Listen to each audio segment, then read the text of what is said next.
1.2 La théorie cinétique des gaz. L'énergie cinétique, c'est l'énergie que possède un corps en raison de son mouvement. On l'a étudié en secondaire 4, c'est exactement la même formule, que ce soit une balle qu'on lance en l'air ou une particule de gaz qui se déplace. Son énergie cinétique, EK, va être égale à 1/2 fois sa masse multipliée par sa vitesse au carré.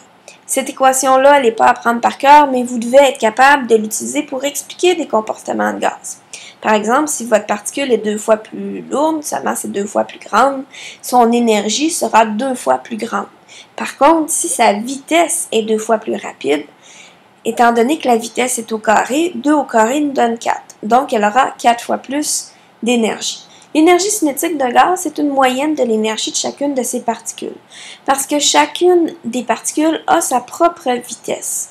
La moyenne de l'énergie cinétique est toujours constante pour un gaz à une température donnée. Alors, la courbe qui est ici est très importante. J'ai ici la densité de probabilité, c'est-à-dire le nombre de particules, si vous préférez. Et ici, j'ai la vitesse. Donc, si je regarde l'axe des Y, plus je suis élevé, plus j'ai de particules. Si je regarde l'axe des X ici, plus je suis élevé, plus je vais vite. Donc, si je regarde la courbe mauve, celle du xénon, il y a un très haut nombre de particules, on regarde le pic ici, qui ont une vitesse qui est très petite. Tandis que si je regarde ma courbe jaune, par exemple, j'ai beaucoup moins de particules pour la même vitesse, donc à peu près 300 mètres par seconde, disons. J'ai un gros maximum pour le xénon, tandis que si je regarde ma courbe jaune, j'ai une très petite quantité. Par contre, il y a des particules de néon, la courbe jaune, qui vont aller à une vitesse de 500 mètres seconde, tandis que pour le xénon, il n'y en a presque pas de particules.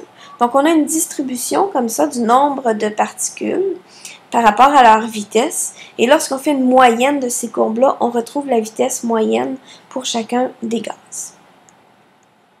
Il y a 4 règles de la théorie cinétique des gaz qui sont très importantes. La première, c'est que les gaz sont constitués de particules extrêmement petites et très espacées les unes des autres. Ce qui fait que les gaz sont compressibles, par exemple, étant donné qu'il y a du vide entre chacune des particules, il y a beaucoup d'espace. Deuxième règle, les particules de gaz sont continuellement en mouvement. Elles se déplacent en ligne droite, de manière aléatoire, donc au hasard, dans toutes les directions. Donc, si j'amène une quantité de gaz dans une pièce, étant donné qu'elle se déplace en ligne droite jusqu'à temps qu'elle rencontre un obstacle, eh bien, le gaz va occuper tout l'espace dans un certain laps de temps.